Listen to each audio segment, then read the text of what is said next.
Qu'est-ce que l'ISDS? L'Union européenne souhaite attirer les investisseurs étrangers grâce à des traités internationaux.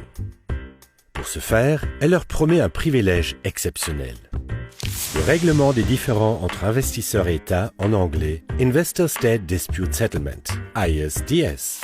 L'ISDS signifie que les investisseurs peuvent porter plainte contre des mesures étatiques devant des tribunaux d'arbitrage composés non pas de juges indépendants, mais d'avocats souvent proches des entreprises. Ce droit d'action exclusif pourrait bien coûter cher à la démocratie et aux citoyens. Prenons l'exemple de la sortie du nucléaire. Les groupes énergétiques sont contre la sortie du nucléaire en Allemagne. E.ON et RWE ont même porté plainte devant la Cour constitutionnelle fédérale allemande. L'entreprise suédoise Vattenfall a quant à elle entamé une procédure auprès d'un tribunal d'arbitrage privé et réclame 3,7 milliards d'euros. Ces tribunaux d'arbitrage siègent à huis clos. La plupart du temps, leurs dossiers sont confidentiels. Le jugement est rendu par 3 avocats affiliés à de grands cabinets privés. En fonction des affaires, ils sont à tour de rôle plaignants, avocats de la défense ou juges. Ils ne tiennent pas compte des décisions des tribunaux démocratiques.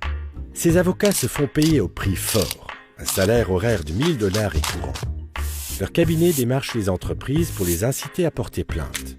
Ils leur montrent comment, en s'implantant dans certains pays, elles peuvent utiliser au maximum le mécanisme ISDS. L'entreprise canadienne Lone Pine a ainsi transféré son siège aux États-Unis afin de pouvoir porter plainte contre le Canada suite à l'interdiction du fracking. Ces avocats aident également les entreprises à trouver des fonds afin de financer les procédures judiciaires. Afin d'obtenir une part des bénéfices, certains investisseurs avancent les frais de procédure. Un commerce lucratif, sur le dos des contribuables, de l'environnement et des acquis sociaux. Car si l'État ne veut pas payer, il doit annuler la réglementation qui gêne l'entreprise concernée. Ce fut le cas des normes écologiques fixées pour la centrale à charbon de Hambourg-Morburg. Elles ont été supprimées parce que le propriétaire, Vattenfall, réclamait 1,4 milliard d'euros de dédommagement.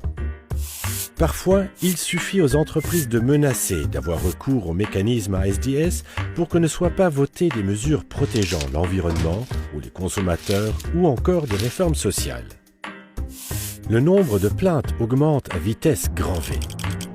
À l'échelle mondiale, on connaît actuellement 568 cas.